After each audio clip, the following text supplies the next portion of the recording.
independent in thought and punk rock in life. It's the Chad Benson Show.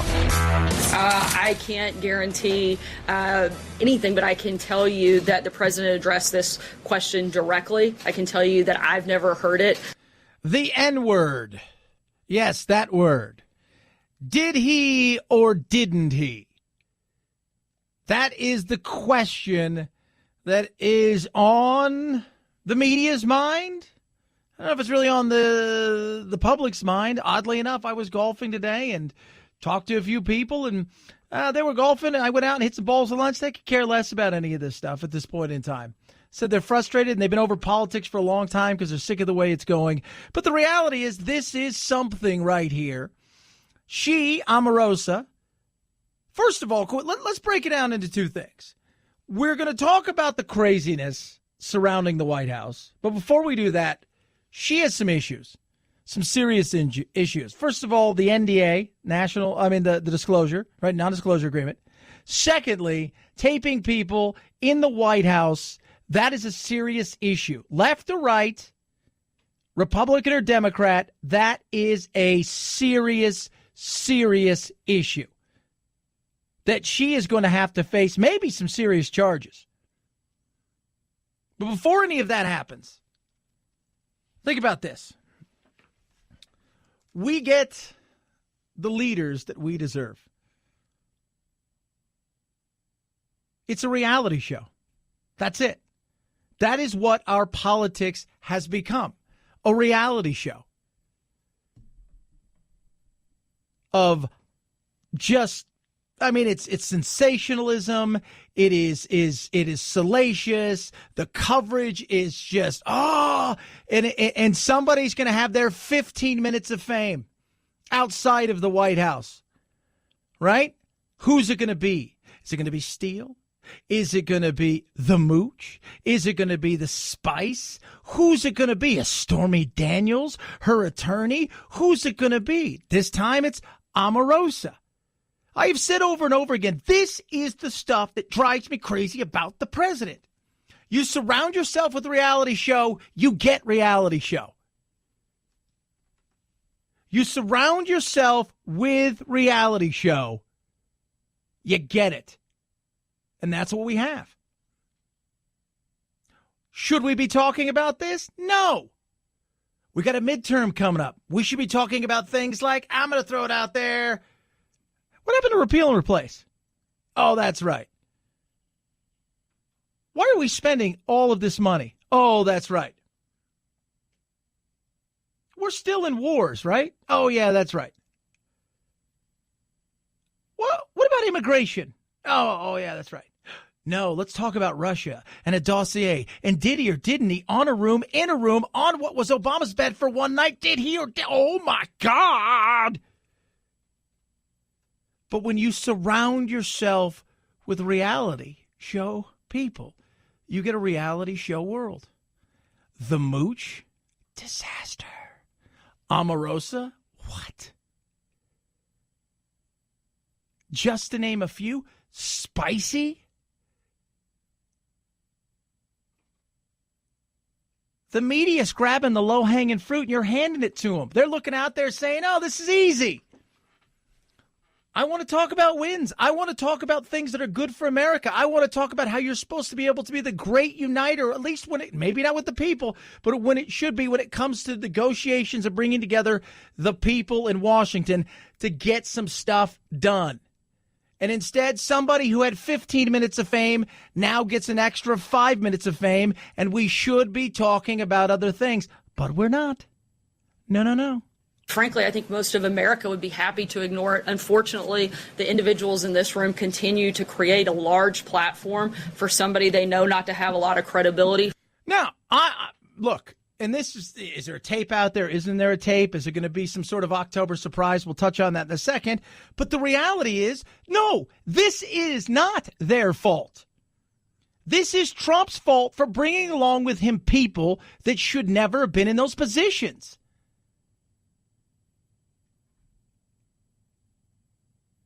That's on you. You created the mess. You created the mess. You know, when he first came to his presidency, right? So he, there it was. It's for 6 months. It was going to be rocky.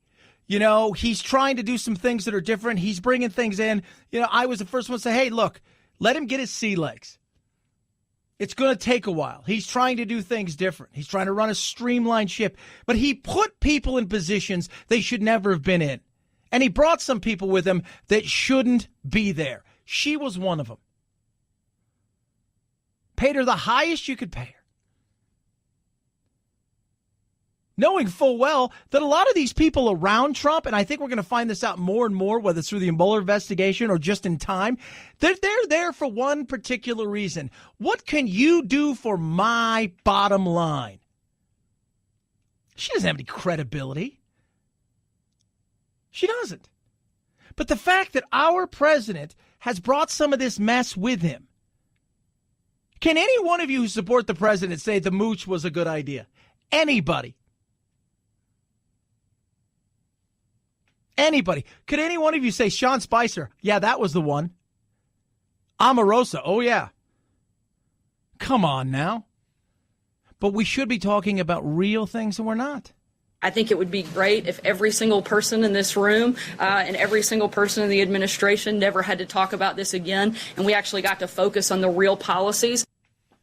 But we're not. Because we're talking about a woman who got fired from a damn TV show. Then he hired her and brought her to Washington, knowing full well what she was about. She is about herself. She is selling the sizzle. She contradicts herself every 2 minutes, and anybody who's got a microphone, she'll talk to.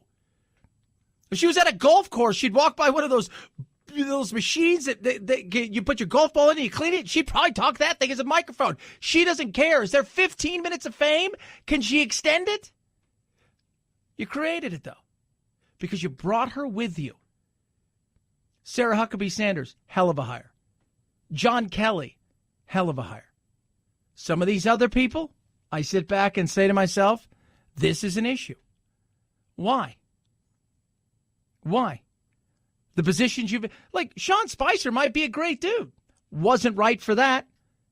I think we could all... I told everybody that long before. We were out in Cleveland at the National Convention, and I'm like...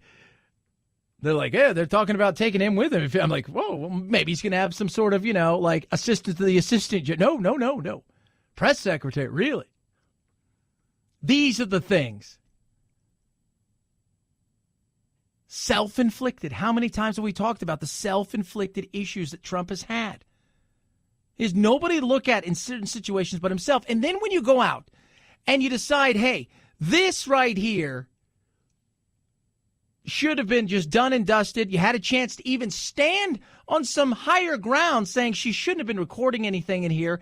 This was ridiculous. She's going to pay the price. We're going to let the law handle it from here on out. Instead, he tweets. This is what the president posted. When you give a crazed, crying lowlife a break and give her a job at the White House, I guess it just didn't work out. Good work by General Kelly for quickly firing that dog.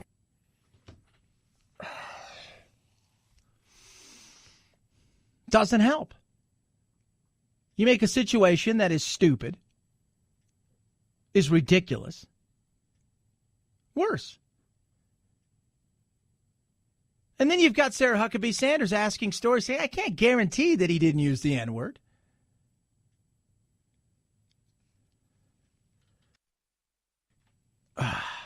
It is, this is self-inflicted. And too often we talk about stuff like this. You go out and you do some good stuff and you've got some victories and nobody's talking about the victories because somewhere along the line there is something that you have to lash out about. And remember, Trump is one of these people that lashes out. If he thinks he's been wronged by you, you're going to feel it. You're going to pay the price through his Twitter. It's ridiculous.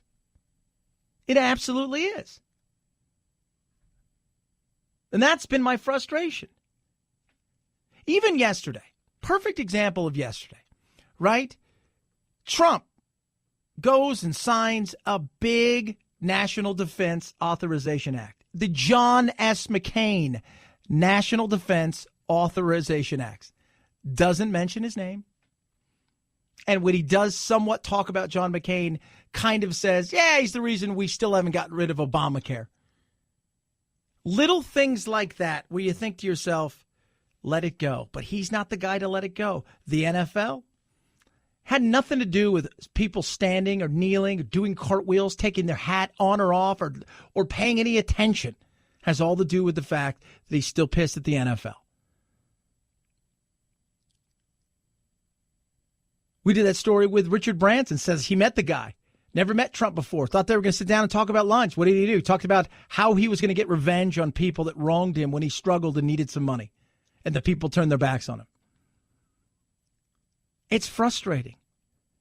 At some point in time, you got to let it go because you create something that's way bigger than it should be. And then people focus on it more. But you brought her there, just like you brought Spicy and the Mooch and several others. Stop the self-inflicted stuff. 323-538-2423 at Chad Benson Show is your Twitter. You tweet at me. Hope you're feeling good. We have a poll question up today. I'm already getting people, Chad, I can't believe you go against our president. I'm not going. Yes, I am going against the president and the fact that he's brought people with him he shouldn't have. And I'm still waiting for the person that says Mooch was a great hire. Anybody? Frustration. Do you think Trump should sit down and speak with Mueller? 36% say yes, he should. 49% says no, he should not. 15% say yes, if it's on his terms. You can text the program 323-538-2423 at Chad Benson Show is your Twitter. My pillow. Man, I slept like a log. I've been sleeping. I tell you what, I'm out here in Arizona. We've been having our monsoons, as you guys know. The monsoons. Thunder and lightning. And the minute my head hits the pillow, I am out. I slept last night for 6.5 hours. And you know what's, this is some, I can recall some of my dreams. Rarely do I get to the point where I even dream at all. But that's how I know my sleep is getting better and better. That can be you. Do you struggle sleeping? Do you have to have 12 pillows? Do you toss? Do you turn? Once you get yourself in a position where your head hits the pillow and you're out like a light, you're going to be like, my pillow. Oh, I'm not letting go of my pillow. 100% machine washable and dryable, made in the USA, backed by a 10-year warranty. You're going to sound like this once your head hits your pillow, which is my pillow, but it's not my pillow. It's you see where I'm going with this. This is what I want you to do. 50% off right now. This is what they're throwing at you. 4 pillow pack, 2 premium pillows, 2 go anywhere pillows, 4 pillows, 50% off. Go to mypillow.com, use promo code Benson, or call 800-983-4975. Use the promo code Benson. Better night's rest. Try the world's most comfortable pillow. mypillow.com. Benson is the promo code, or 800-983-4975. mypillow.com, promo code Benson. At Chad Benson Show is your Twitter. Chris Cuomo finally said what I have been chirping and harping about when it comes to morality and my hate is better than your hate. Wait till you hear what he has to say. We're going to touch on that. We got your urban word of the day straight ahead. Chad Benson Show.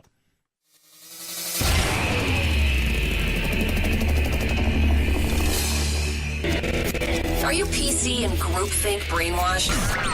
Time for a double detox shot of Chad. Paul Manafort's attorney decided they did not need to present a defense because they felt they had shot down the prosecutor's arguments. Attorney Kevin Downing says that doesn't make Manafort seem guilty. Well, we live in the United States of America, and you're presumed innocent until proven guilty. And we believe the government cannot meet that burden. Both sides make closing arguments, and the jury will then start deliberating Manafort's guilt or innocence. So the jury's gone home. The judge said, hey, you happy, Paul, with your attorneys? He's like, yep, like them. Do you want to testify? Says, nope. Says you have a right to testify, and you also have a right to say, I don't want to testify, so you don't incriminate yourself. Self-incrimination, it's the whole thing about 5 right there, that article right there, amendment there, you see that there, it's up to you, sir. He said, nope, I'm good. Looked at the jury and says, jury, you guys go home, but shh, you don't talk about this. You don't talk amongst each other. You go home, you guys come back tomorrow. We'll hear the closing arguments. Then I will tell you guys what your instructions are. We'll go from there. I should be a judge. They feel like, nothing. You had every shot. You brought some people up here, right? He's got nice things, and if buying nice suits is a crime, a lot of people are in trouble. We feel like we got this thing. You guys haven't sorted this thing out the way you thought it was. You guys are not going to win this, so we're not going to even call anybody. What do you think of those apples? We'll find out. I mean, they could get the case as early as tomorrow, potentially Thursday. Who knows how long they're going to deliberate for? It's going to be very interesting to see what takes place, though. 323-538-2423 at Chad Benson Show is your Twitter. You can tweet at us. I love doing this every day. I get a lot of texts from all over the country. I get a lot of, IMs, that's instant messenger, and emails and stuff from all over the globe talking about how you love this. That's why we deliver it to you kids, just like the post office. Rain, sunshine, sleet or snow, your urban word of the day. It's time for the urban word of the day, fam. What? Right now? Time to get a little more hip on the streets. I can't understand a word you're saying. Urban word of the day. Dragging a wheel. Somebody who, how should we say this, has a big butt. Person's dragging a wheel, man. Come on, Jimmy. Jimmy's so slow. Why? Because he's dragging a wheel. Oh, yeah, he is. Dragging a wheel. Come on, we all have a friend that drags a wheel every now and then. Dragging a wheel is your urban word of the day. Thank you for saying that in dated urban slang so that I'll understand you. That there was the urban word of the day. We damn stretched your cranium. 323-538-2423 at Chad Benson Show is your Twitter. Got a Twitter poll up today. Do you think President Trump should sit down and talk with Mueller? Yay, nay, maybe. Take the poll. You can tweet at us. You can text us, 323-538-2423. Chris Cuomo finally says what I've been saying. Our hate justifies us doing bad things to you. Huh? Oh, yeah. Wait till you hear this. Chad Benson Show.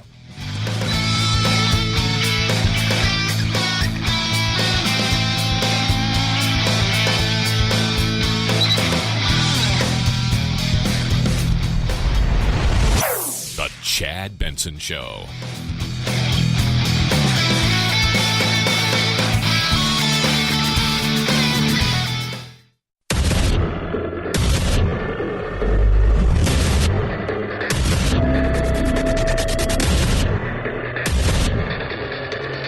Independent in thoughts and punk rock in life. It's the Chad Benson Show.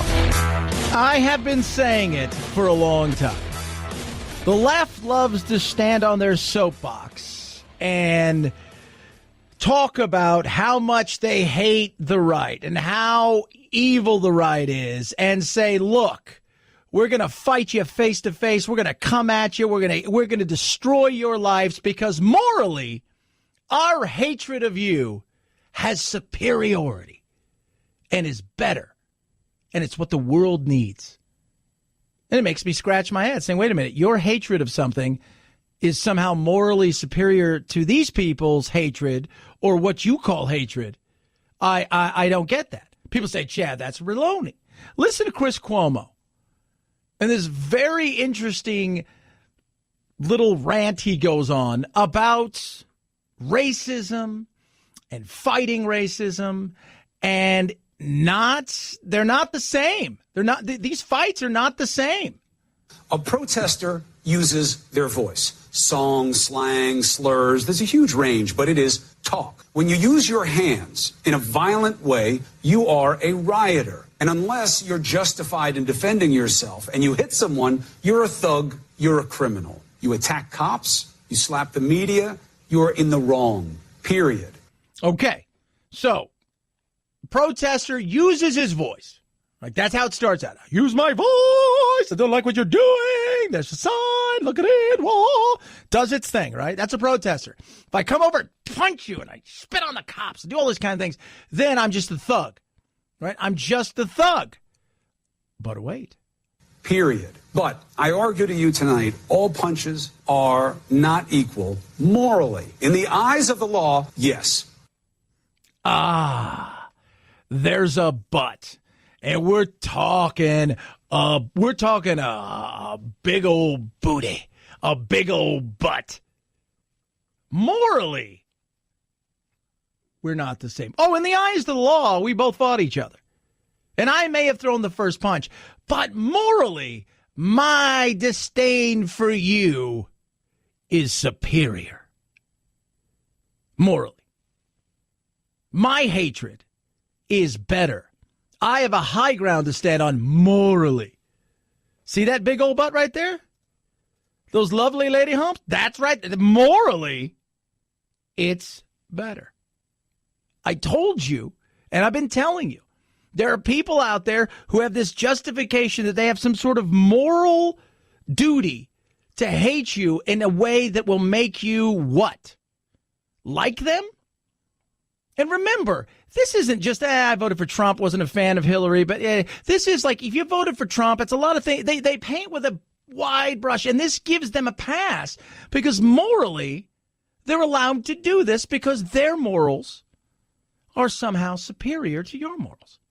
Here's the argument. If you're a punk who comes to start trouble in a mask and hurt people, you're not about any virtuous cause. You're just somebody who's going to be held to the standard of doing something wrong. But when someone comes to call out bigots and it gets hot, even physical, are they equally wrong as the bigot they are fighting? What? Really? That's where you're going with this? That's where you're going with this? So I see somebody who's a bigot. Morally, I have the right to go up and thump them because my morals are better than their morals, because I'm superior in this. My hatred of their thought process is superior to them as a person. Oh, I'm getting it. Now remember, it starts somewhere, but where does it end? That's always my thing. Fighting against hate matters. Now, how you fight matters too. But drawing a moral equivalency between those espousing hate and those fighting it, because they both resort to violence, emboldens hate and elevates what should be stamped out. That's what Trump did wrong last year when he said this. Well, I do think there's blame. Yes, I think there's blame on both sides. Well, he was talking about the violence. He wasn't talking about the thought process, right? And let's be real. There are people in the Antifa and all these movements, they show up and they're not looking to sit down and have a conversation with somebody across the aisle saying, why do you hate people because of their skin, because of their religion, whatever it is? Why? They're there for one particular reason. And it's not because they're morally superior. It's because they want to start a fight. I'm against hate. I'm against the vile disgust that's out there for people who think that, hey, I'm better than a person because I'm white or because I'm this. That's a bunch of crap. Who isn't against that? You should be. And I think 99% of the people are, but like everything else, we see the 0.001% throwing down. And rarely is it entertaining. It's like a baseball fight. It's not very good. Am I right? I mean, baseball fights aren't very good. Hockey fights are good. Baseball fights are rare. Minus Nolan Ryan, right? Beating up Robin Ventura. Ain't been a good baseball fight in a long time. But it's stupid. But this is where he's going. He's trying to paint the picture that somehow it's okay. If you go to fight hate and you want to crack some heads, that's okay. Because you have to show them that you are full of hate and anger, but it comes from a good place. The bigots are wrong to hit. Antifa or whomever, anarchist or malcontent or misguided, they are also wrong to hit. But fighting hate is right. And in a clash between hate and those who oppose it are on the side of right. Oh, okay. So is that all I need to do now? If I'm on the side of right, can I do? And who gets to decide who's on the side of right? I'm against hate, right? But I'm also against hate from the other side where, you know what? You don't like the politics? You don't like the fact that I'm a white cisgender male? You don't like the fact of this, that, or the other? And you somehow going to say that you got hatred towards me? I've done nothing wrong? How about that? Right? How about those apples? And when you start here, where do you go? Because from here it could be, well, it's hate this way, or what about this? And we see what happens online. We see the crap that goes online. It's ridiculous. But excusing it because, hey, they're misguided is a bunch of crap. It's absolutely a bunch of crap. But I've told you for a long time that somehow they've been given a free pass by the media because they feel they're justified in doing what they're doing because it's for a cause. It's for a cause. You also have to know what's right and wrong in a moral and a good and evil sense. That's why people who show up to fight against bigots are not to be judged the same as the bigots, even if they do resort to the same kinds of petty violence. The law will take care of that. How you disagree matters. But I am arguing that Trump was wrong to create a moral equivalency between bigots and those who oppose them, making them equal wrongs.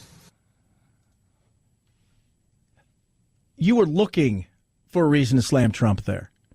Look, this is one of the things I took Trump to task last year, because, and I've said it over and over again. He has a time and a place where I think he goes and he does the right thing, and then he adds something to it, and it ends up not doing what it should. It's not going as far as he should in condemning certain things. And if this was a peaceful march wandering along, blah, blah, blah, blah, blah, and all of a sudden people attack, I understand that. The reality is, anymore, when there's any of these things, who shows up? People who are ready to fight. I look at it no different than what happened in the 80s in soccer in Europe. People show up and they're ready to fight. They're hooligans. That's all they are. There's no moral equivalency. They're not doing the world a service. You're not going to beat racism out of somebody. The fact that you're going to give them a pass because you think they're misguided makes you misguided. It is ridiculous. Doesn't matter which side of hate you're on, that's not a good thing. This goes back to until we start talking to each other, things ain't going to get better. But the fact that Chris Cuomo is going to go out there and say, well, they're misguided and they're really doing it for the right reasons is a bunch of crap. That is hooey. 323-538-2423 at Chad Benson Show is your Twitter. You could tweet at us. I can't even believe you would say something like that. Where's that 14-year-old governor? Get him over here. He'll sort it out. Governor! I want to touch on something really quick. I am astounded by this whole New Mexico compound thing. And the fact that these guys who, first of all, the adults that were around these kids, there were 11 kids, one's dead. They're freed, by the way. Despite hearing testimony about bizarre rituals performed on the children, ages 1 to 15, and about the body discovered on the desert property where the group was living, a New Mexico state judge ruled the 3 women and 2 men found at that compound should be allowed to leave custody to await trial. All 5 will have to wear GPS ankle monitors and post a $20,000 bond. The remains found on the site have not been identified, but are thought to be those of Abdul Ghani Wahaj, the children of one of the 2 men. So, here's the thing. These guys were supposedly training these kids for school attacks. Do you know that a few years ago, this is what was insane, I found this out the other day, he tested positive for explosive material before he boarded a plane, and they let him get on a plane. How does that make you feel about the TSA? But the reality of the fact that there's 11 kids that are essentially screaming to get the hell out of there, tortured. Well, they're not really tortured. It's a different kind of torture. You know, they're malnourished. They said they're training for school shootings. And the judge is like, there's no real reason why we should hold you guys. There's no specific threat. This is where we lose the plot. This is how judges get recalled. This is.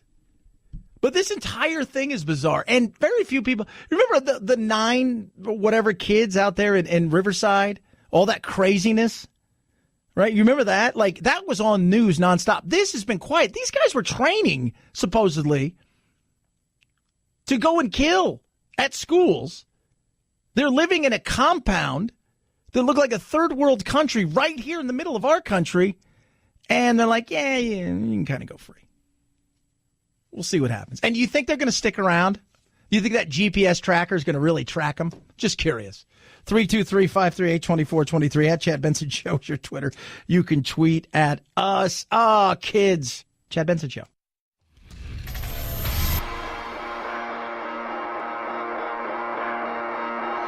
Welcome to Chad. No, not the country. The institution. The Chad Benson Show. We are sorry. I am sorry. We all must take this report to heart. It is a story of people's lives, people who need to be heard. Yeah, but weren't heard, were shunned for years. There is a story coming out of Pennsylvania, and let me tell you something. The grand jury, 300 priests and other people who abused children and got away with it for years. Systematic abuse that, what for all intents and purposes, everybody knew about. And they ignored, because it was all about what, kids? Protecting the institution. Protecting the institution. It was absolutely diabolical. Who knows how many kids? Maybe 1,000 plus? 300. Almost 99 in Pittsburgh alone. 300. Vile and disgusting human beings who preyed upon the most innocent of our children. And what did the Catholic Church do? Moved them around. Fought with the police to make sure that nothing got out. Absolutely ridiculous. The abuse scarred every diocese. The cover-up was sophisticated. And all the while, church leadership kept records of the abuse and the cover-up. Kind of like the Nazis, right? Let's keep all the records we possibly can. This is we've talked about it with college football, with the NFL, with all kinds of things. It's let's protect the institution because it's more important than the individual.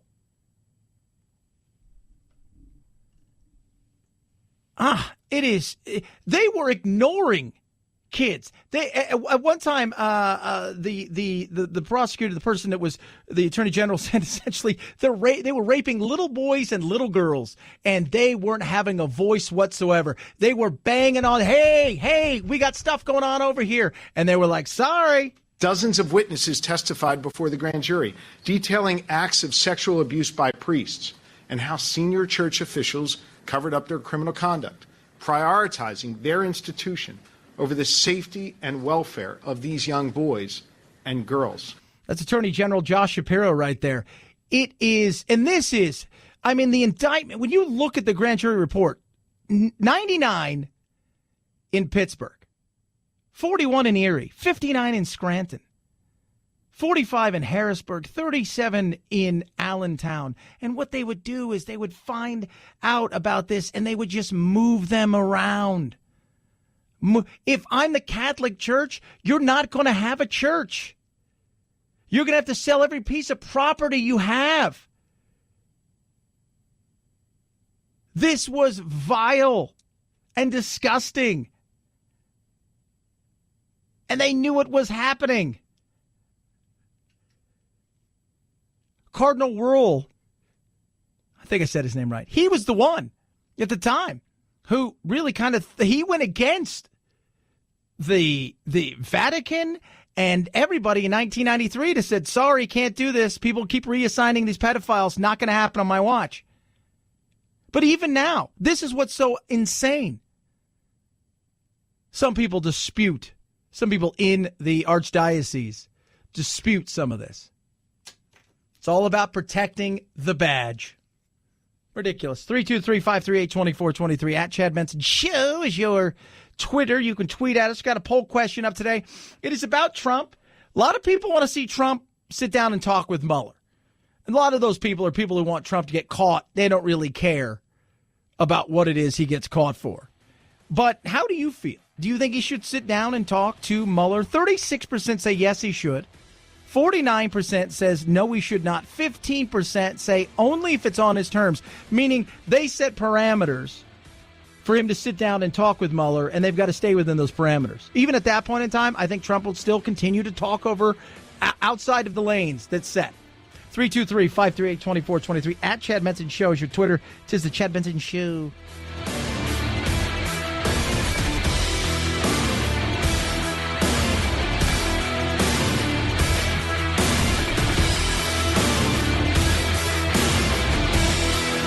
This is the Chad Benson Show.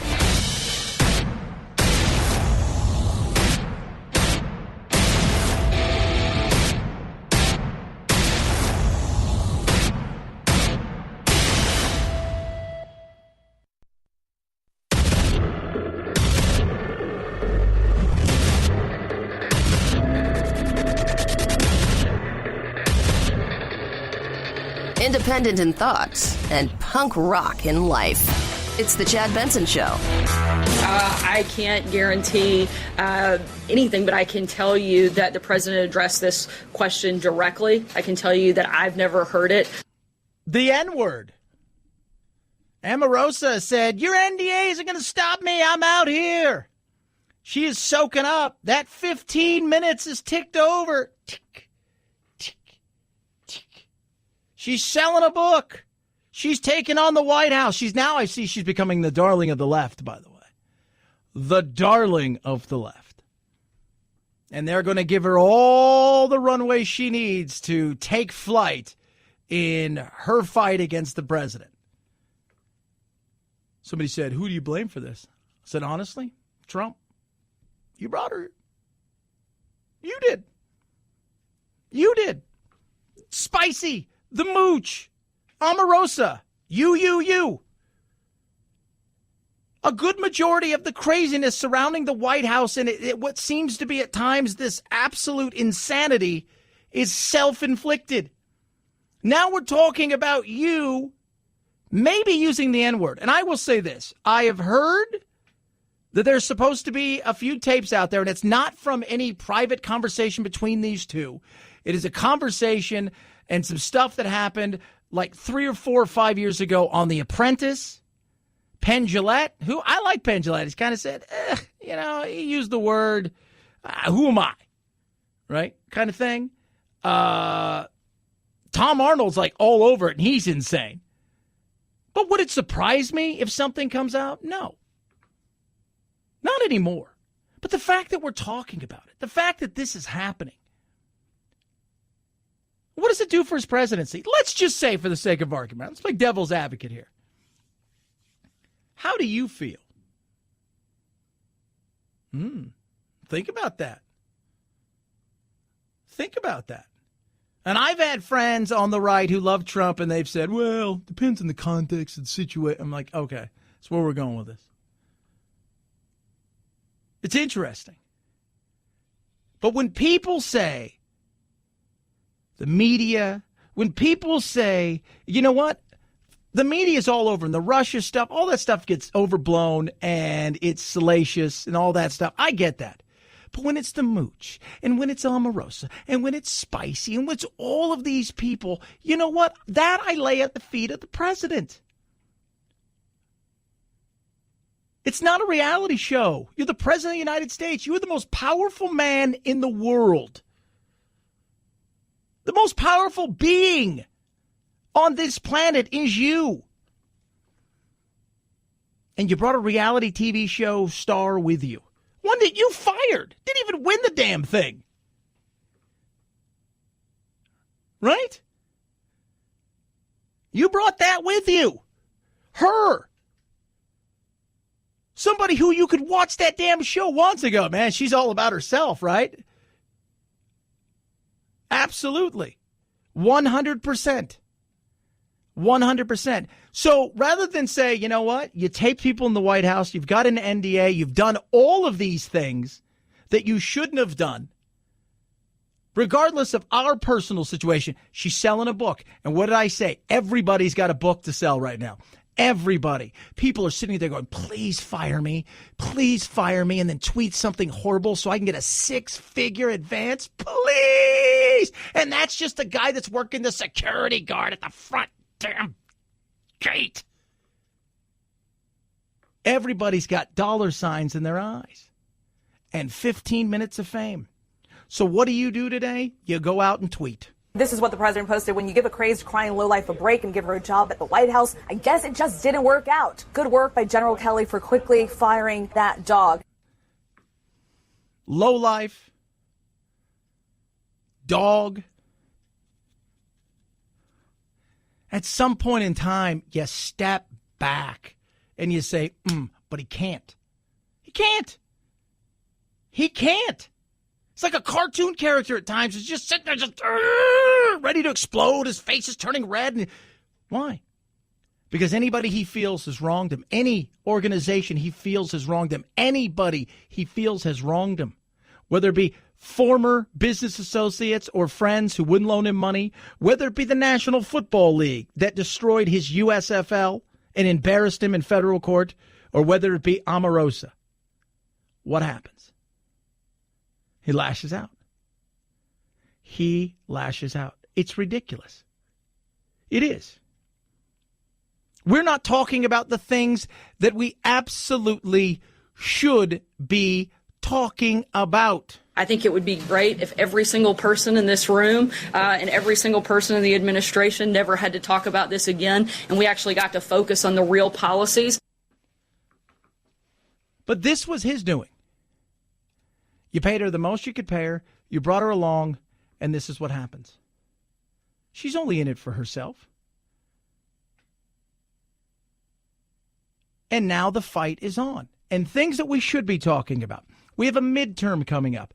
A midterm that some people think that somewhere along the line that some sort of tape is going to get out that has Trump on it saying something. Did you get a sense that the person I know you don't want to give away the source, that the person who has the tape or a copy of it is planning to use it at some point? Yes, in fact, I believe that they're using it for politically motivated things. In fact, they may... Before November? Before November. The October surprise, right? They're sandbagging. They're going to roll it on out. Then, if it's true, what happens then? But these are things that drive me crazy about the president. And I'm getting text messages, and I'm getting tweets, you're a jerk, blah, blah, blah. You know what? Slow your roll. Enough. This is the self-inflicted stuff. This is the stuff. This is it. Sometimes you just go, and just let it go. She's got to sell a book. That's what people are going to do. I think one thing we're finding out more about... You know what's really interesting is when I look back at people who'd go work at the White House. You go work at the White House and you'd put your time in. Josh Earnest, any of these guys, you put your time in. So then when you're done, you get your $500,000 a year lobbying job, your $10,000 speeches. You do a couple of those a month. You make a nice $1 million. You go around, you work with Obama, you work with Bush, whoever it is, and you've got that on your resume. For a lot of these people, they're not getting that. You're not giving Omarosa $25,000 to give a speech, but you'll give her a 6 or 7 figure advance on a book. Nobody wants to read a Josh Earnest book. Omarosa, salaciousness. People have money in their eyes. It's just a different way. And that's my frustration, because a lot of this is self-inflicted. Why does the media pay attention to this? Because who hired her? Who? Was it John Kelly? No, he called her unethical. Was it Mike Pence? I don't think so. Who hired her? You did. These are the things that frustrate me. Obamacare, still here. Immigration, not fixed. Not even being talked about. All we talk about is the damn wall anymore, not fixing the entire thing that needs to be fixed. Right? Let's see here. What else do we have here? Oh, we got a lot we could talk about, which we should be talking about. We absolutely should be. How about the deficit and debt? How about the fact that we're spending money that we don't have? How about some of those things that need to be talked about, need to be addressed? He's got some wins. Damn, Skippy, good on you talking to North Korea. Nobody else did. Why not? Maybe it works, maybe it doesn't, but at least you tried. The economy? Damn, Skippy, well done. Keep it going. That's great. The military. We're spending a lot of money that maybe we don't need to spend it all, but at least we're trying to modernize some of the stuff that needs to be modernized and giving our men and women the best we possibly can. Draining the swamp? There's a lot of issues that need to be dealt with, and he's got some wins under his belt, but it gets lost in the drama. It gets lost in the drama.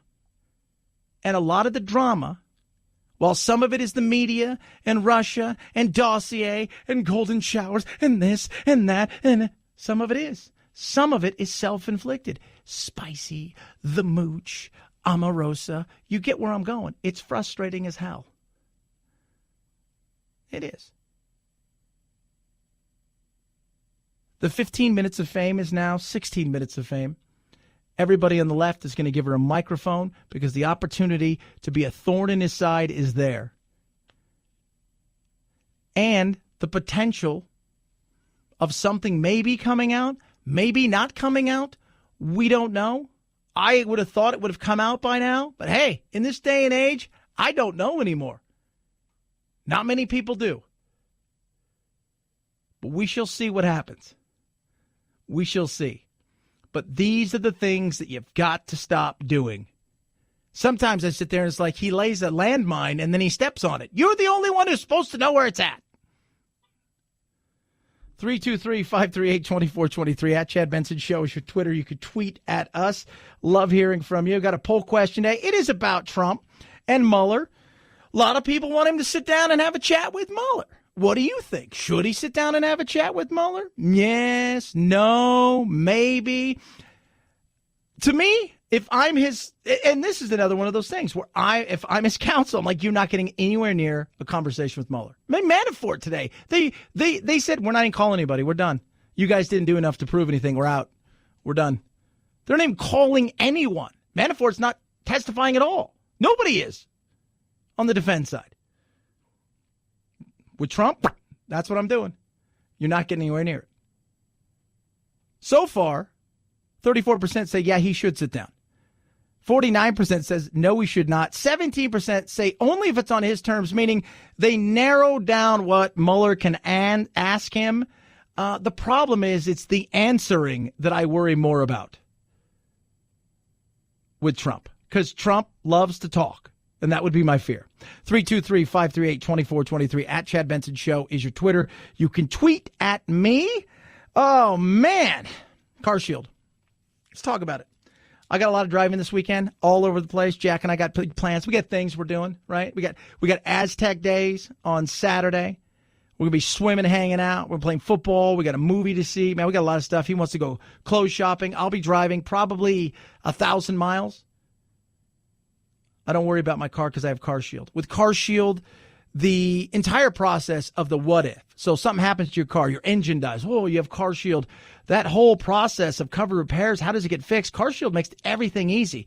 24/7 roadside assistance. While your car's getting fixed, you get a rental car for free. Here's the great thing. You get to choose the shop that your car goes to. Take it to the dealership. Take it to your favorite mechanic. They get them paid directly. Car Shield is amazing.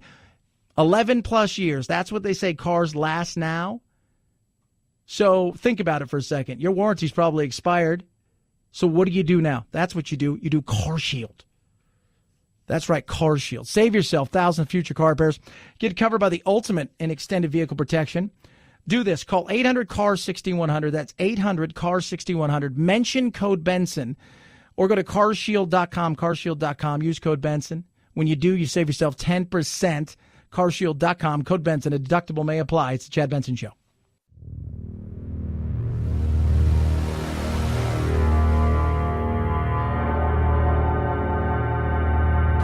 Take a fake news break. Check out the really important news of the day at our website, ChadBensonShow.com. Once there, click on Chad's free podcast and get real. The Chad Benson Show, where truth and the American way live. Print free. Oh, I love it. I'm getting all the haters.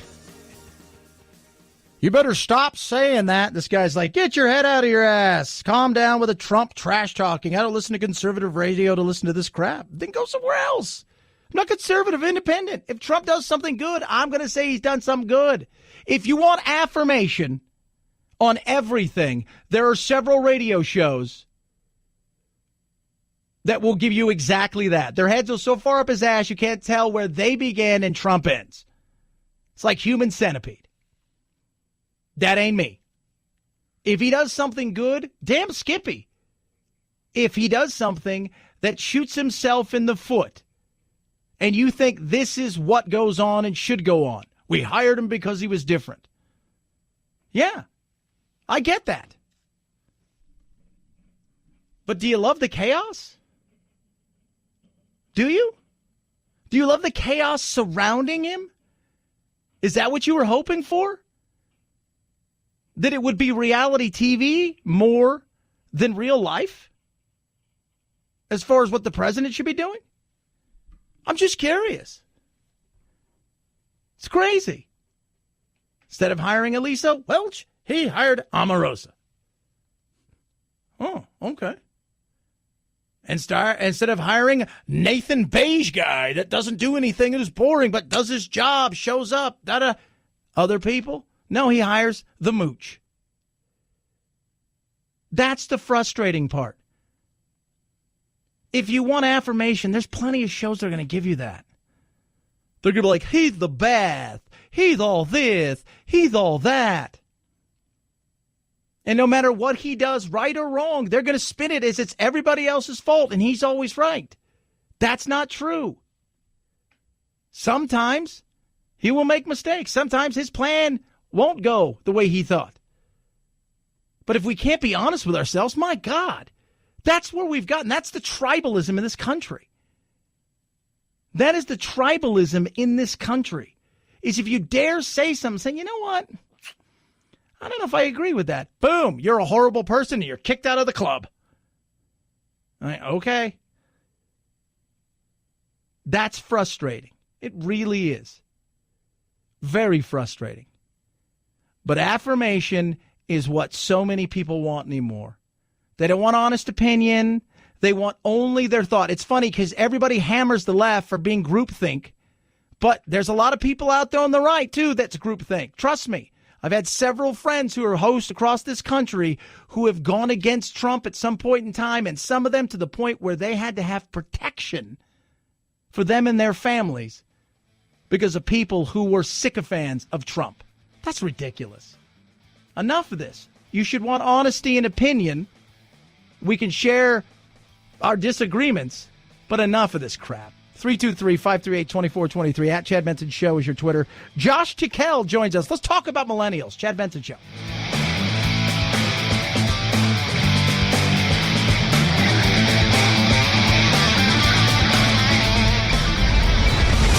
The Chad Benson Show.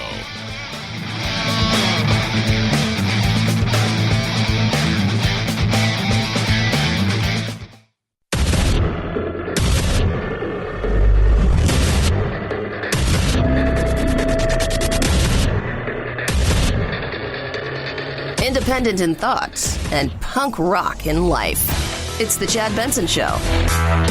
The Millennials. Wow. What do we say? You know, we sit here all the time and we talk about the millennials. They are massive. The political power they have is going to be incredible, and we're seeing it in abundance. But do we really understand them and what they may or may not do? Joining us now is award-winning filmmaker, author Josh TICKELL. He's got the new book, The Revolution Generation, How Millennials Can Save America and the World Before It's Too Late. And first and foremost, let's talk about the millennials, because I think for a lot of people, I'm a Gen Xer. You know, you've got the baby boomers, and a lot of people don't quite understand the millennials. As you wrote this book and the movie and the whole 9 yards, what did you learn about the millennials that maybe you were shocked to learn? Well, everybody says millennials are lazy, narcissistic, entitled, and that's the common refrain. Most people don't actually spend time with them. So it's very easy to get that information from studies. What I learned in going to 150 college campuses, really delving into the world of young people, is that framework, that is a misnomer. What we have actually, Chad, is the largest voting bloc in the history of the United States, very politically progressive, 50% independent by registration. So a huge political disruptive force that has largely been shut out of the American economy. So that's a recipe for change. Yeah, that is a recipe for change. And, you know, you go around these college campuses and Josh, one of the things that you hear from people on the right and even people in the center, and I tell everybody, look, I'm as independent as it comes, is, you know, the college campuses, it's essentially a one voice area that a lot of these kids are getting a lot of information. And that can be disturbing for a lot of older voters who maybe aren't into that progressiveness to the point where you're not hearing all sides of a story. Well, I think, you know, what we discover in the Revolution Generation, and folks can get it online on Amazon right now, Revolution Generation, is that, no, there's many voices in this story. And what's interesting about the millennials, you know, we've got 50% registered independent. That means the other 50% are split, Democrat, Republican. There are some extremely conservative millennials that are now running for office, in office, across the country. You know, we have more politically elected officials than any country, even per capita. So over 500,000 elected roles in the United States. Millennials are figuring out how to crack that code, and that's what we're seeing with people like Alexandria Ortiz in New York, but there are so many others. So it really is a huge wave, very diverse wave, not the same message, but a lot of consistency on values, which is interesting when you look at independent, left, right. The values are actually consistent across those different platforms. You know, that's interesting. As we talk to Josh TICKELL, he's got his new book out, Revolution Generation. Go to revolutiongeneration.us to check everything out. What are the values? Because, you know, we live in as we know, we hear about them being narcissistic. And I've got two little brothers and sisters that are millennial, and they're as narcissistic as they can come. But I probably was as narcissistic as them. I just didn't have a smartphone to take a picture. But, you know, they do live in a generation of swipe left, swipe right, a lot of stuff like that. When you look at their values, what are their values? So we think values are the lazy, narcissistic sort of things, and that's just us interpreting their world through our lens. Like you said, we're Gen X. Had we had smartphones, we would have been taking pictures of our punked out hair and black eyeshadow and all that crazy stuff. You know, to fit in, they have to pretend or be a certain amount of, self-image is important, but that's not a value. The values that we see across the generation, tolerance, inclusion, diversity, and a desire for a better world for not just sort of a certain class of people. They're very class conscious. So they're very conscious of the 1%, the 99%, people who've been excluded from economies. So that's what we're seeing across demographics, which when we look at politics, that means a big shift, because traditionally we vote either values or we vote principles. And they're a generation who's, you know, we're seeing people on the left vote for right. We're seeing people on the right vote for independent. That spells big disruption for major political candidates. Yeah, I'm talking to Josh TICKELL. Interesting book. RevolutionGeneration.us is where you can get the book. And it's about the millennial generation, how millennials can save America and the world before it's too late. You know, one of the things that I think a lot of people fear is you see the Ocasio-Cortez is this thing of let's get away from capitalism and all of this kind of stuff and the blame game. And there's a lot of fear out there because, you know what, whether people want to believe it or not, capitalism is still the greatest thing that we've ever invented as far as giving people the opportunity to go from being poor to prosperity. Not everybody uses it, and some people, you know, they want an elevator rather than take the stairs. But that's the fear a lot of people have out there, millennials. They're going to come in and they're going to try to turn us into, you know, Venezuela or Denmark or whatever. And there is a lot of fear out there, and it's the unknown for people like the Gen Xers and the baby boomers out there that do worry about that. I think that fear is valid, and I think that concern is going to grow as time goes on, because you're looking at a generation, real numbers, not published numbers, but real numbers, actually looking at who's unemployed. We've got 35 to 40% unemployment in the millennial generation. That's actual unemployment. That's huge. We haven't had that since the Bureau of Labor and Statistics began gathering that data in the 1940s. So you've got a huge workforce. Shut out of the workforce. 2/3 of millennials will not graduate from a college. They will not get a college degree. Most of them cite finances as the reason. So you've only got 1/3 who are getting college degrees. And the labor force basically breaks down the same way. You've got 2/3 of them in wage labor gigs. So largest bulk of people who are making minimum wage, millennials, minimum wage is the lowest it's been in 50 years. So think about all these economic factors. If you're one of the majority of these young people and you look at capitalism, the sort of, you know, ladder toward the great American dream with the gold watch at the end, it doesn't exist for them. So they have no problem saying, I don't like capitalism, I don't believe in it, because it never existed for them in the first place. It does exist for us Gen Xers because we got on the boat at a certain time, and it certainly exists for boomers.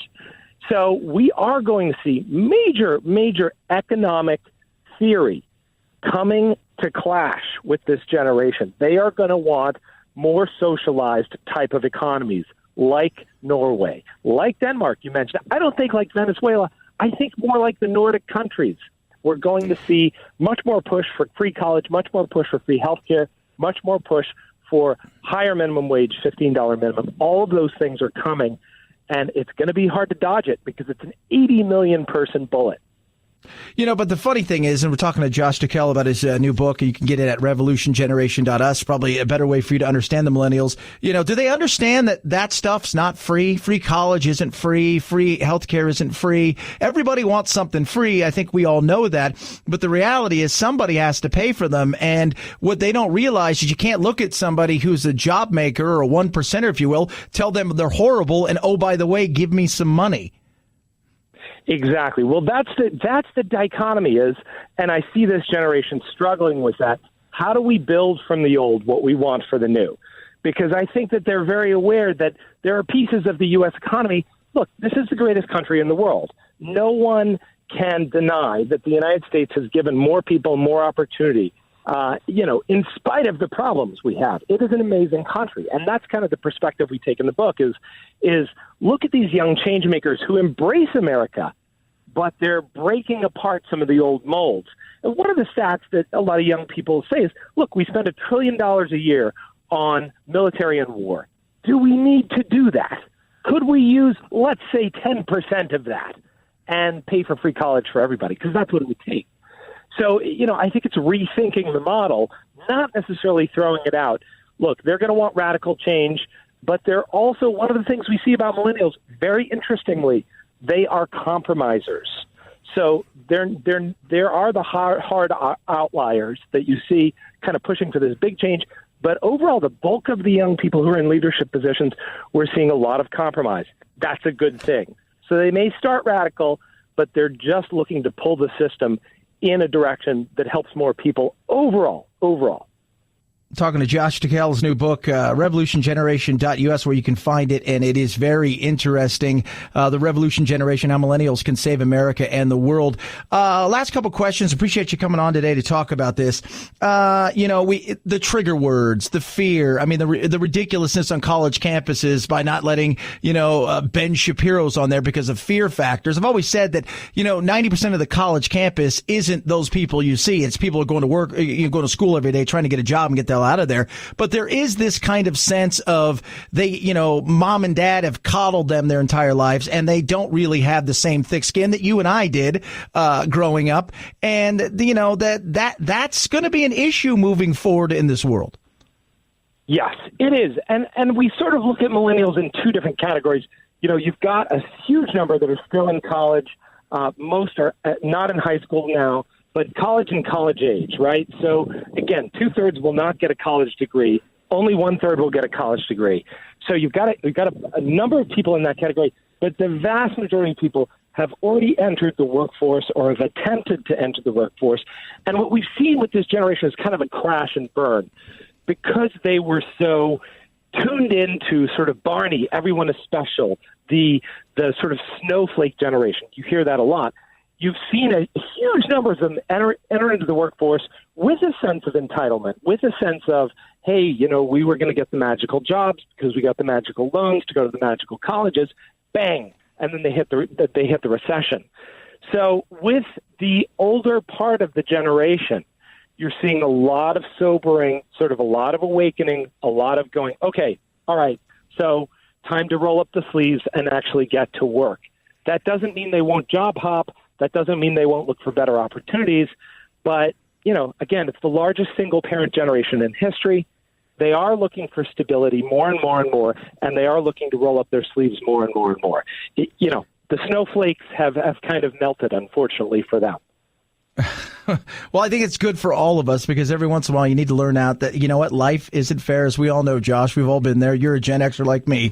Life's not fair. And we're in a very unique position because we have our foot somewhat in the millennial world because of all the computers and whatnot. And we have our foot in mom and dad's world of the baby boomers, and we understand certain things. And I think we've kind of got the best of both worlds. Josh TICKELL's his name, The Revolution Generation, How Millennials Can Save America and the World. You get the book anywhere, and you can go to revolutiongeneration.us, and you've got a movie premiere coming out soon. Movie premiere, Revolution Generation, is also a film with Shailene Woodley and other big millennial stars. Fascinating look into the lives, the reality, and the political and sort of economic and thought movement behind these young people that's sweeping the nation. Well, it's going to be very interesting. We appreciate you coming on today. An interesting look into where we're headed, I think, at least somewhat as a nation. But there's hope for all of us, kids. Mom and dad used to freak out about us as well. I appreciate you coming on today, Josh. Thanks so much. Thank you. Have a great day, and thanks to your listeners. Thank you. At Chad Benson Show is your Twitter, ChadBenson. It's going to be interesting. Again, 80 million of them. Think about that for a second. 80 million of them. That's the block that they're going to be. The kind of power potentially they could wield politically is crazy. But the reality is they're not as left as a lot of people think. And I think it's going to be interesting as we move forward. And like everything, when you're a kid and you're not a liberal, you don't have a heart. And when you're in your 30s and you're not a conservative, you don't have a brain. I think it'll even itself out eventually. It's the Chad Benson Show.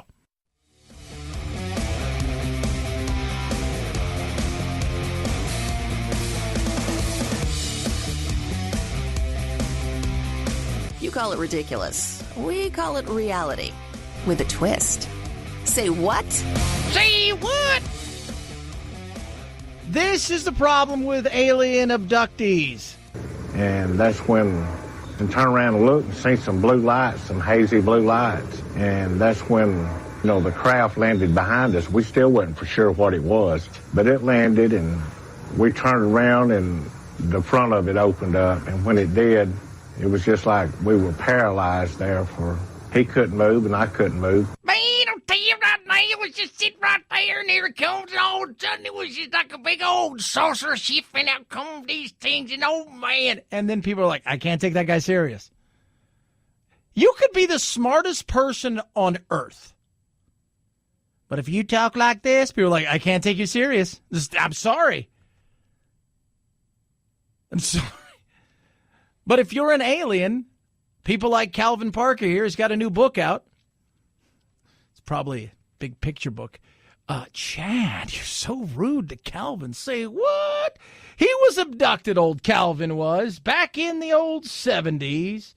He was abducted by aliens. Not illegal aliens, though. I want everybody to understand these were not those kind of folks. This was Pascagoula. All right? I want everybody in Mississippi. MISSISSIPPI. 1973, they come down and just swooped up and took me away. But there's three robot-looking creatures that floated out. They didn't walk. They just kind of glided out of the craft and come over, and two got a hold of me and one got a hold of Charlie, and they took us inside. They did an examination. So when they examined us, we was probably in there, I'm going to say 45 minutes. I'm not real sure. I didn't have a watch or nothing at the time. So Charlie's talking about is Charlie Hickerson was 42 at the time, 19-year-old Calvin Parker there, both of Jackson County, Mississippi, were supposedly out there, and they were abducted by these aliens. And it's funny how that's the first time, like that's the first alien abduction I've heard where it's not the little gray guys or green guys. It was robots, because the alien's like, I don't want to touch him. You go get him. Well, we'll send the robot to do it. He'll do anything. And out the robot comes, click, clack, click, clack, and swoops him on up. They put us back out at the same place we were, facing the water, and I was froze, in one spot. And originally, I didn't want to talk about it no more, so Charlie just said, play like you passed out in there and you won't have to say nothing too much. So that's what I did. I kind of went along with that. Yeah, you just don't tell anybody what happened, Charlie. Assure you that's right. Yeah, they probed us. You just don't tell anybody that happened, because they're probably going to think we're gay. When it took off, it didn't make hardly any noise at all. You just heard like a zipping noise. It was zip, and that was it, and it was gone. And it shattered the windows in my car. I had a brand new 1973 Horner Rambler. Oh, dude, it killed the Rambler? Ain't that about huh? It killed the Rambler! That's why they abduct people like that, right? Because, the alien's nobody's going to believe anything these guys have to say. Took them down there and put them in a room with a voice-activated mic, and it's hidden in the desk to see what they'd say. Well, me and the other investigator got up and left to let them talk to see if they were going to say, well, we got them fooled and all. They didn't. They were really concerned. The boy kept telling Charles to don't talk to them, and people's going to come back and get us. Yeah. And they took lie detector tests. They passed them both. They took a voice stress test. They passed them both. They were not inebriated at the time. So maybe they were abducted. But you can read a book now about it. He done wrote a book about it. Say what? Oh, poor Calvin. Calvin don't believe. Nobody believes Calvin. I believe you, Calvin. You was abducted by aliens and such and whatnot and who's a what. 323-538-2423. At Chad Benson Show is your Twitter. You can tweet at us. Happy Taco Tuesday. It's the Chad Benson Show. This is the Chad Benson Show.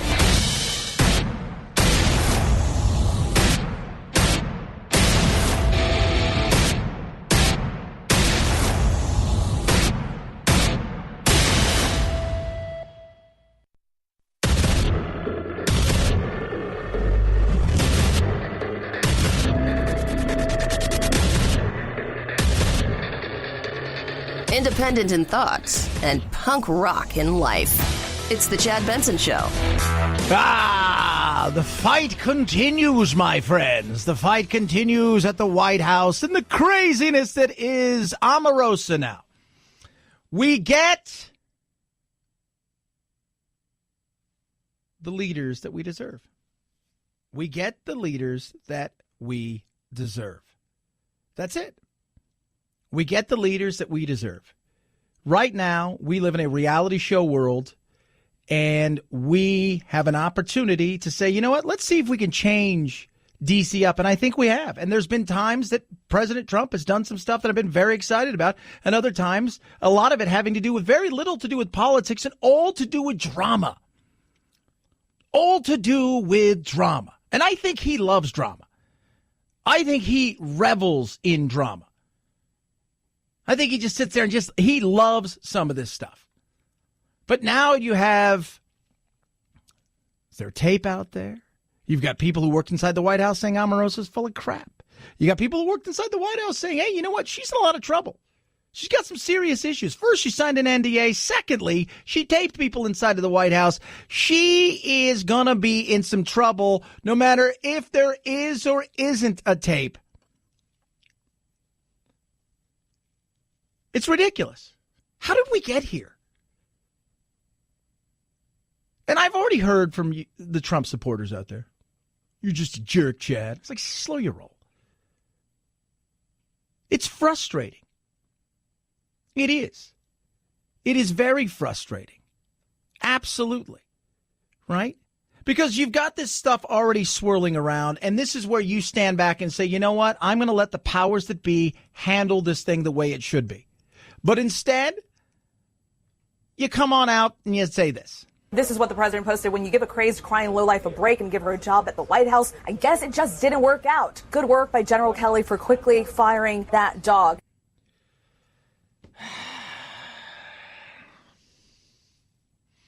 Doesn't help. Both sides supposedly hear dog whistles. He's a racist. He's speaking our language. Doesn't help anything. Doesn't help. You know, we have a problem right now where, I don't know if you're aware of this, but do you remember? I'm going to go back a few years. Let's go get into the Wayback Machine. Come with me, guys. We're getting the Wayback Machine. Ooh. We'll go back 8 years. We're going to do everything we can to get rid of Obamacare. We're going to do everything we can to get rid of this because it's going to cost you money. No, it's not. You like your doctor, you can keep your doctor, blah, blah, blah, blah. Let's come back to the future. Here we are later. Not sorted out. Not done. Immigration. Go back to the 80s. Well, huh? Amnesty one time. We're going to sort this thing out. It's not going to happen again. Whoop. 30 years later, we're here talking about it again. It's insane. We're still in Afghanistan. We're still in Iraq. We're never leaving those places, by the way, people. Things that need to be dealt with aren't being dealt with because we're sitting here talking about Russia, and a special investigation. And did they not? Did they? Oh, my. We're talking about Stormy Daniels and Omarosa. No, not the drink. But a woman who's in the White House, who really had no business being in the White House, who's now taking the opportunity to go out there and make some money, sell a book to cause more drama. And this is the drama of the week, and that's the problem I have. And this isn't going anywhere. And if we head into midterms and you're a Republican, you're sitting around going, this is something I don't need. And what if there is a tape? Did you get a sense that the person who, I know you don't want to give away the source, that the person who has the tape or a copy of it is planning to use it at some point? Yes, in fact, I believe that they're using it for politically motivated things. In fact, they may... Before November? Before November.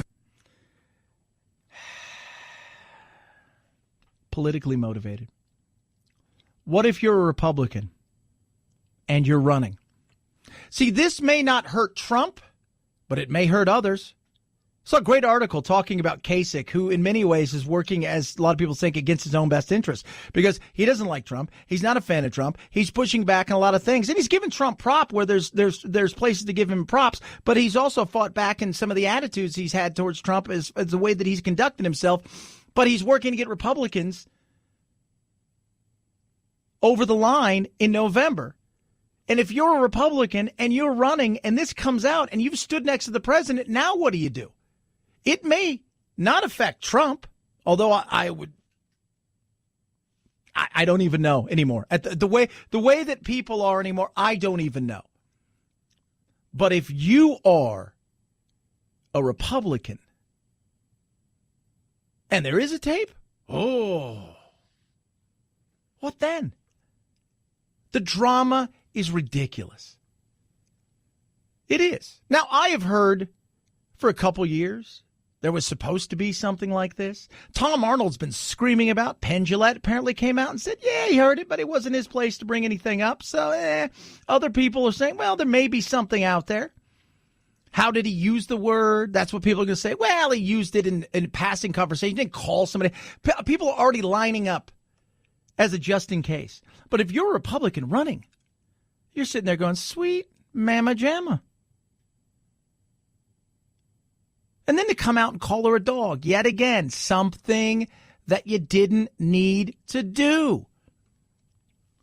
First of all, the one thing about Omarosa, if you've seen any of the stuff about her, you just know that she's in it for herself, right? It's what can she do for herself. So you could have just walked it away and said, it is what it is. But see, with Trump, he can't. I remind you guys, no matter how many times you hear people say, Trump and the NFL, this is all about racism. No, this isn't even about anything that you think it's about. This is all about the NFL and Trump and the lawsuit. He's got a long memory. He got $4 in a federal lawsuit with the USFL and his failure in the football league that he created, along with several other men that was supposed to compete against the NFL. You remember that? That's a long memory. People who have failed to help him when he was down, business-wise. We heard Sir Richard Branson say that all he talked about over lunch was how he was going to crush those people when he had a chance. He lashes out, and there's no need to. I want my president to be successful. Somebody texted me earlier and says, what do you mean by successful? What do you mean by you want your president? I want my president to be successful. I want my president to keep us safe. I want my president to keep us moving forward. I want my president to be able to keep us in a lane where you've got the Congress and the Senate moving together to do all that he or she can for our country, looking out not only globally, but in particular nationally on the things that need to be addressed for the American people. You're not going to make everybody happy. Let's be real. You're not going to make everybody happy. I want my president to do those things. And sometimes I might not be a fan of him.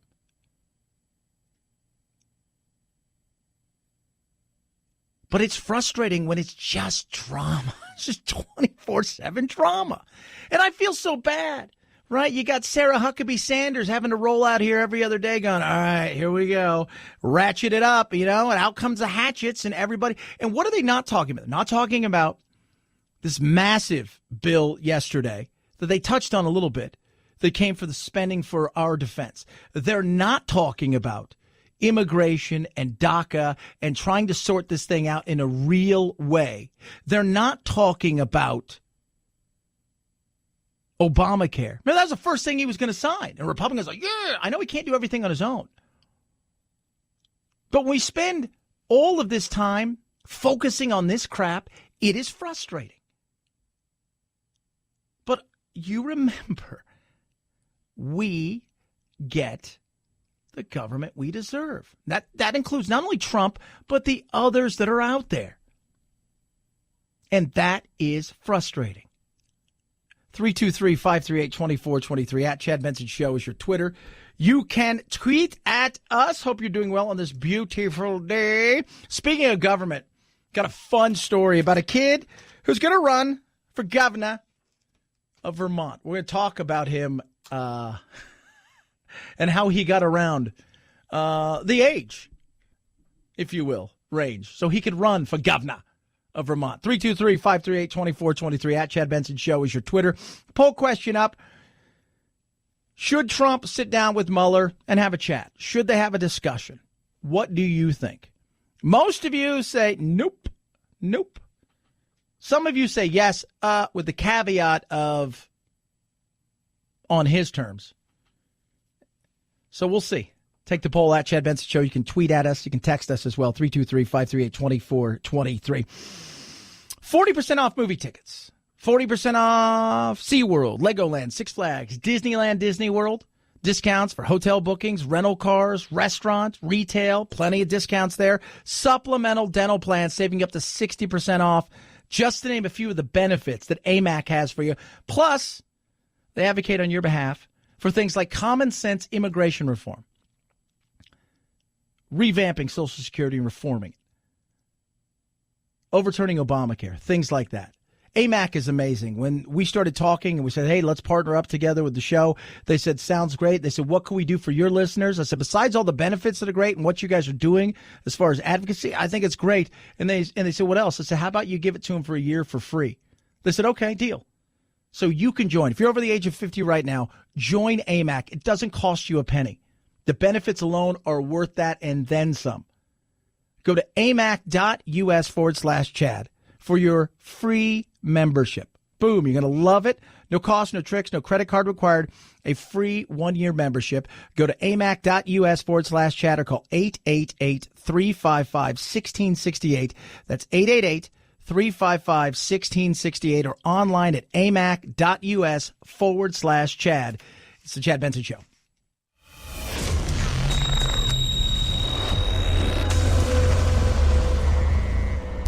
Deep states? No. Deep doo-doo? Yeah. The Chad Benson Show.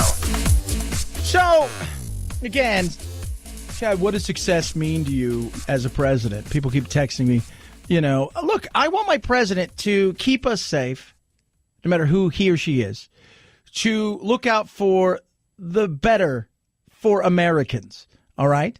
And let's be real. Sometimes we're going to have a Democrat and sometimes we're going to have a Republican. And I may agree with some of what both do, and I may disagree with some of the things that they're doing. And sometimes I may be going, man, they got it wrong, and they get it right. And other times I may go, they got it right, and they get it wrong.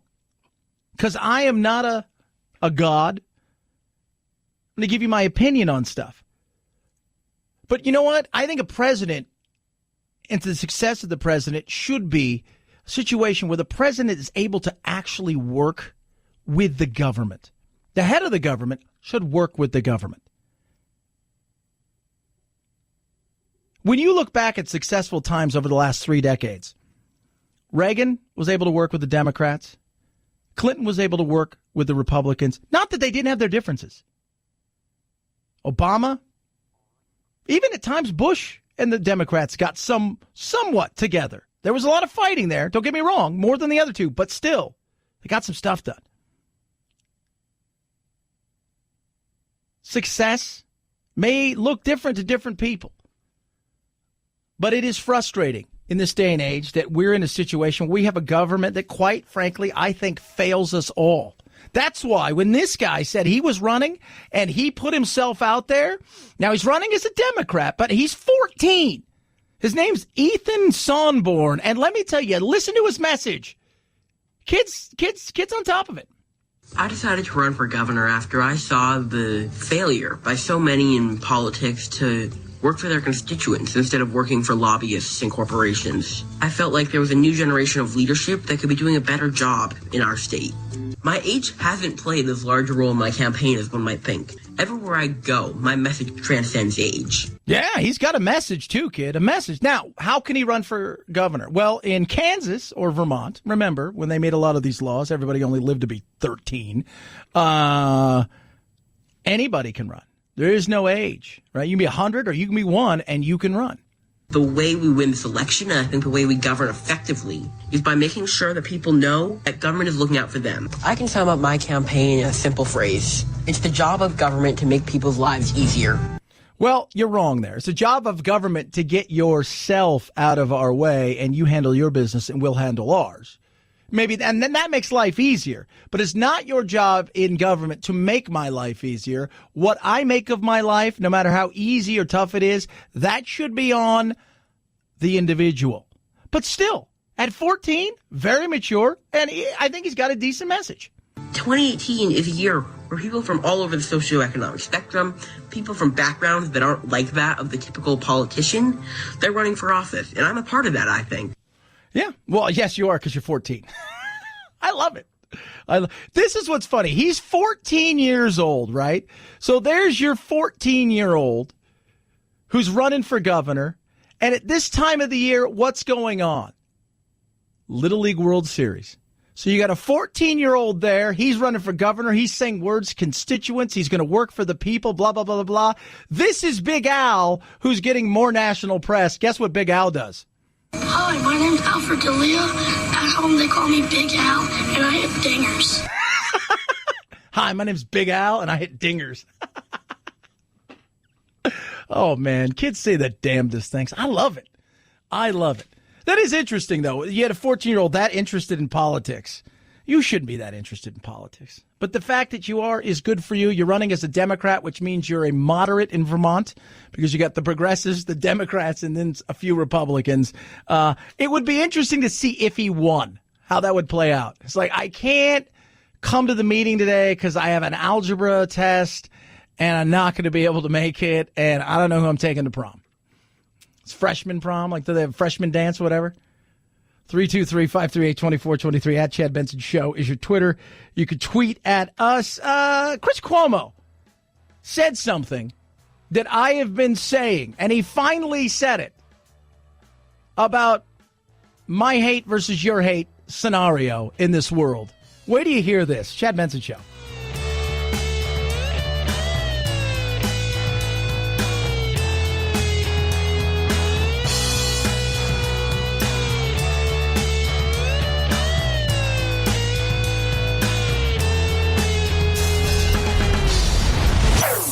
Chad Benson Show.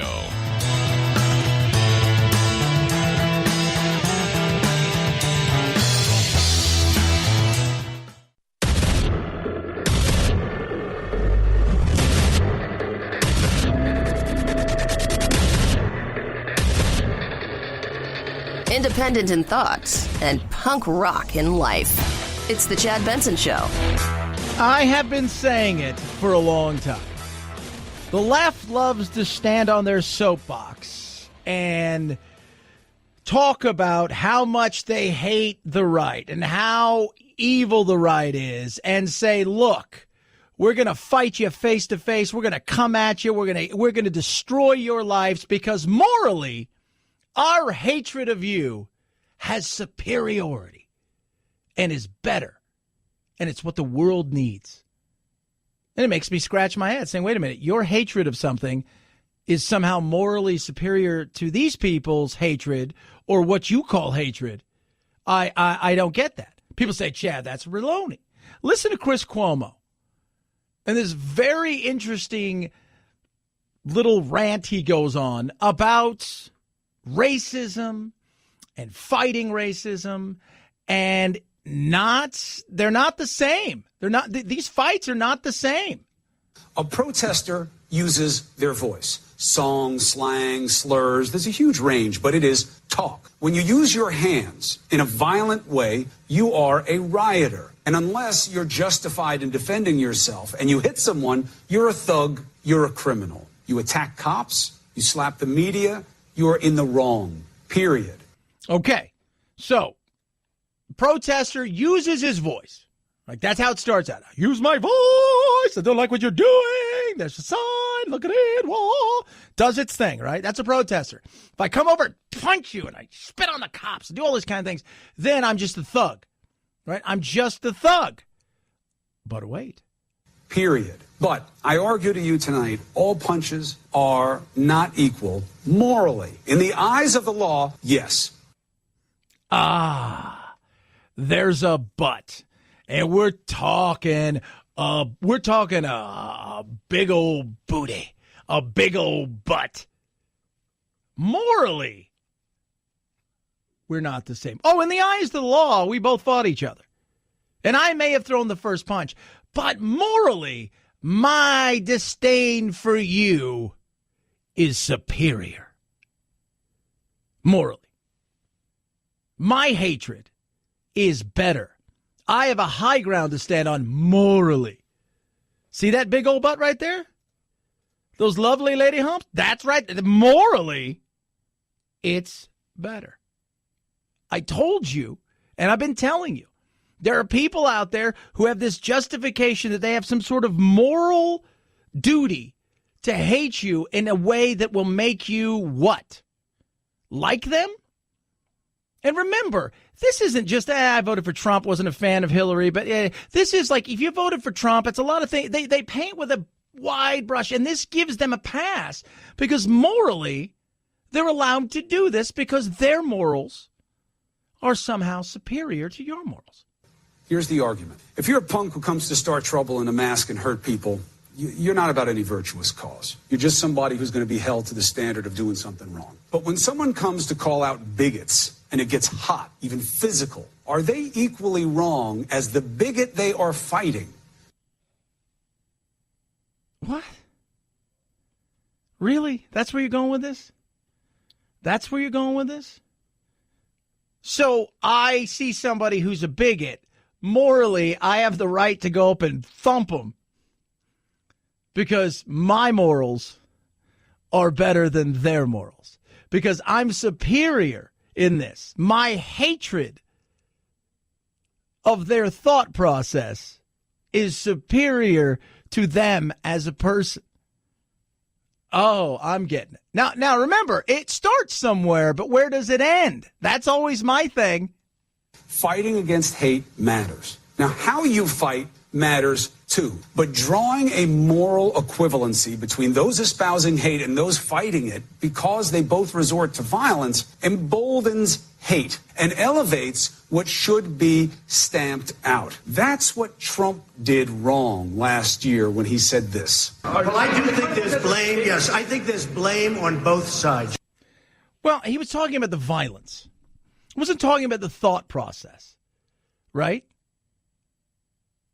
And let's be real. There are people in the Antifa and all these movements, they show up and they're not looking to sit down and have a conversation with somebody across the aisle saying, why do you hate people because of their skin, because of their religion, whatever it is? Why? They're there for one particular reason. And it's not because they're morally superior. It's because they want to start a fight. I'm against hate. I'm against the vile disgust that's out there for people who think that, hey, I'm better than a person because I'm white or because I'm this. That's a bunch of crap. Who isn't against that? You should be. And I think 99% of the people are, but like everything else, we see the 0.001% throwing down. And rarely is it entertaining. It's like a baseball fight. It's not very good. Am I right? I mean, baseball fights aren't very good. Hockey fights are good. Baseball fights are rare. Minus Nolan Ryan, right? Beating up Robin Ventura. Ain't been a good baseball fight in a long time. But it's stupid. But this is where he's going. He's trying to paint the picture that somehow it's okay. If you go to fight hate and you want to crack some heads, that's okay. Because you have to show them that you are full of hate and anger, but it comes from a good place. The bigots are wrong to hit. Antifa or whomever, anarchist or malcontent or misguided, they are also wrong to hit. But fighting hate is right. And in a clash between hate and those who oppose it are on the side of right. Oh, okay. So is that all I need to do now? If I'm on the side of right, can I do? And who gets to decide who's on the side of right? I'm against hate, right? But I'm also against hate from the other side, where, you know what? You don't like the politics. You don't like the fact that I'm a white cisgender male. You don't like the fact of this, that, or the other. And you somehow going to say that you got hatred towards me. I've done nothing wrong. How about that? Right? How about those apples? And when you start here, where do you go?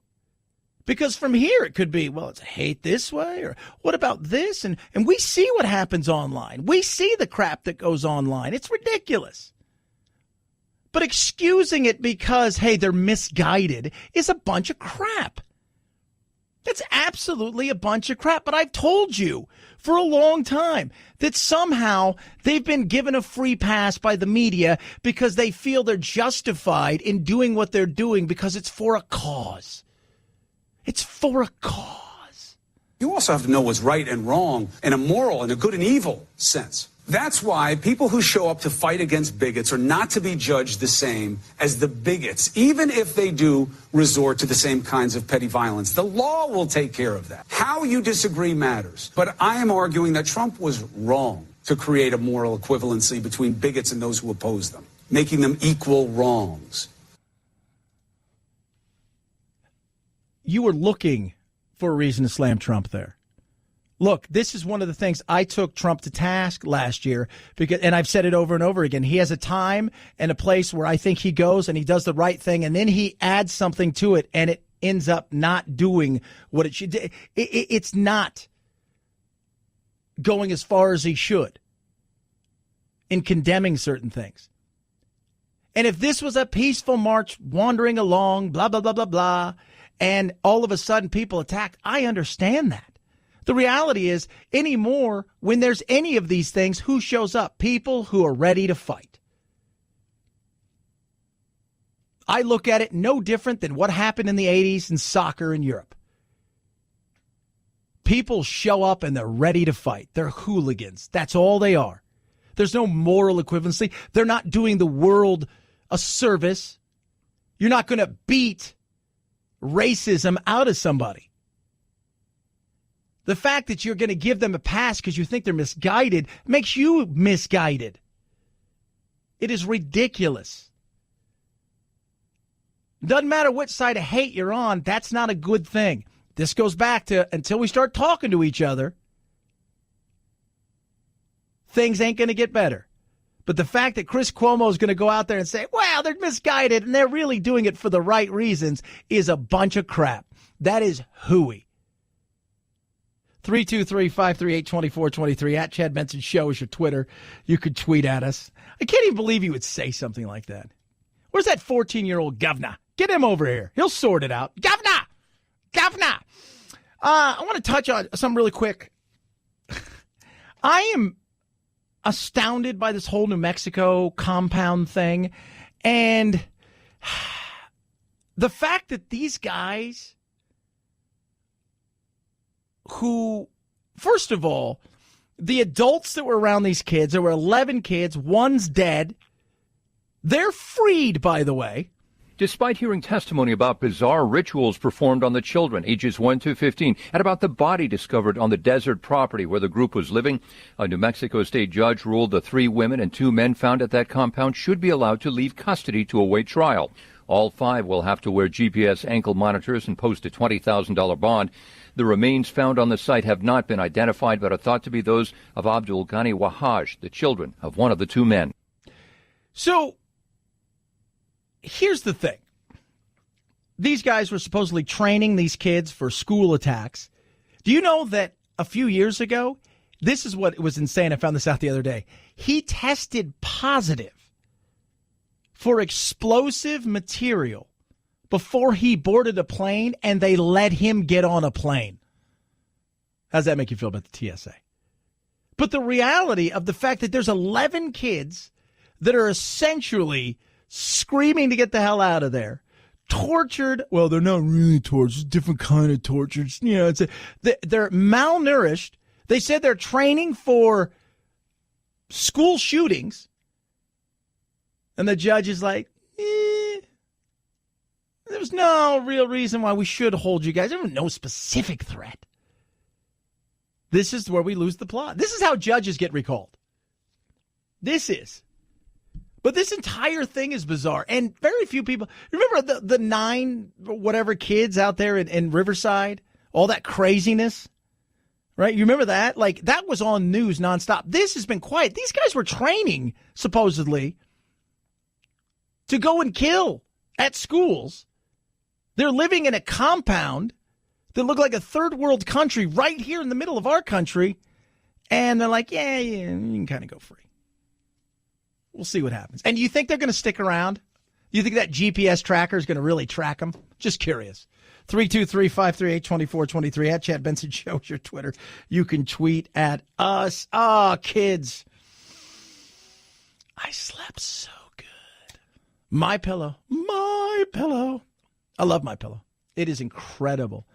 I just, you know what? I used to have a bunch of pillows. Now they just sit there on the ground. I don't know what to do with them. I've got my Pillow out like a log, sleeping like a baby. You'll do the same. And it's time that you get rid of those old pillows, right, that aren't really working for you. You scrunch them up, you twist them, you toss and you turn.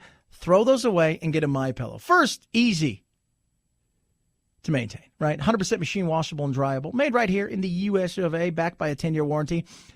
But when you fall asleep, you're going to know. You're going to sleep better. Your dreams will be more vivid. It really is amazing. And the things you can get done because you have a great night's sleep, you're going to feel great. Here's what they're doing for you. 4-pack right now. 50% off. 2 premium pillows, 2 go-anywhere pillows. That's 4 pillows, 50% off. Go to mypillow.com. Use the promo code Benson. You can call 800-983-4975. That's 800-983-4975. Use my promo code Benson. Save you 50% for 2 premium pillows, 2 go-anywhere pillows. Or you can go online to mypillow.com. Use promo code Benson. You're going to get a better night's rest with the world's most comfortable pillow. That is mypillow.com, promo code Benson. At Chad Benson Show is your Twitter, ChadBenson. Got your useless fact of the day straight ahead, Chad Benson Show.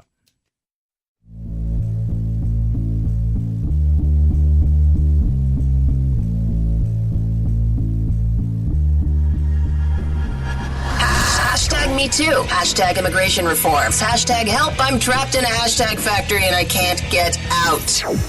The Chad Benson Show. And that's when, and turn around and look and see some blue lights, some hazy blue lights. And that's when, the craft landed behind us. We still wasn't for sure what it was, but it landed and we turned around and the front of it opened up. And when it did, it was just like we were paralyzed there he couldn't move and I couldn't move. That right there is Calvin Parker, who says he was abducted by aliens back in the 70s. And it's always, man, here I was there and I was sitting there and then out of nowhere come a ship. Right? And they just took me and my friends straight up on the ship. But there's 3 robot-looking creatures that floated out. They didn't walk. They just kind of glided out of the craft and come over. And 2 got a hold of me and 1 got a hold of Charlie, and they took us inside. They did an examination. So when they examined us, we was probably in there, I'm going to say 45 minutes. I'm not real sure. I didn't have a watch or nothing at the time. Oh, it's always the same guy, right? This is why, if I'm an alien, I'm abducting somebody like that. Well, Chad, that's not very nice. I know that, but no, everybody who's listening to this says, oh, that guy, nobody's believing that guy, right? So there really could be. I was up there 45 minutes. They didn't take my insurance card. It's a good one. Said I had some high blood pressure and probably need to work on that and everything.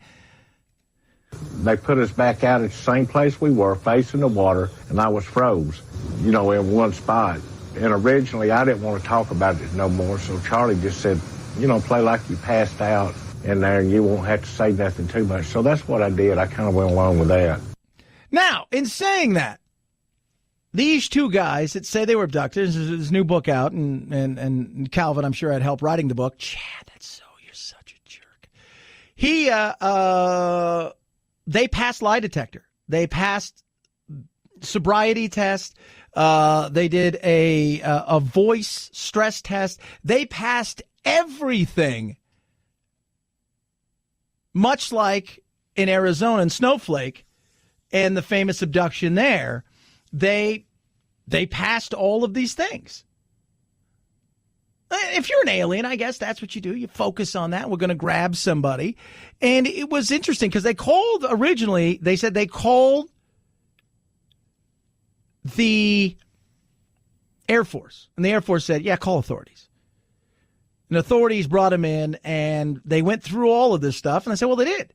And one guy kind of embraced it, like, hey, look at me. It's all great, And some other people shy away from stuff like that. This guy, Calvin Parker, said, nah, I want any part of this. He says he's moved on several occasions. He wants no part of it because everybody talks about it. And in the 70s, it's much different, right? Like today, we laugh about it and stuff. Back then, you were shunned. But that's who you would abduct if you were like, let's go get one. Let's go get one of those guys. Man, and they just took us up on a ship and they probed us. It's always about probing. 323-538-2423. At Chad Benson Show is your Twitter. You can tweet at us. You're useless. Factoid of the day. If you go to Switzerland and you say, let's get a pet, and then you go and you buy a pet and it's a guinea pig, they will tell you must buy another one because it's illegal to own just one because guinea pigs are social animals and they think it's cruel. What? Have a good rest of your day. Tacos, baby. Night, Jack. This is the Chad Benson Show.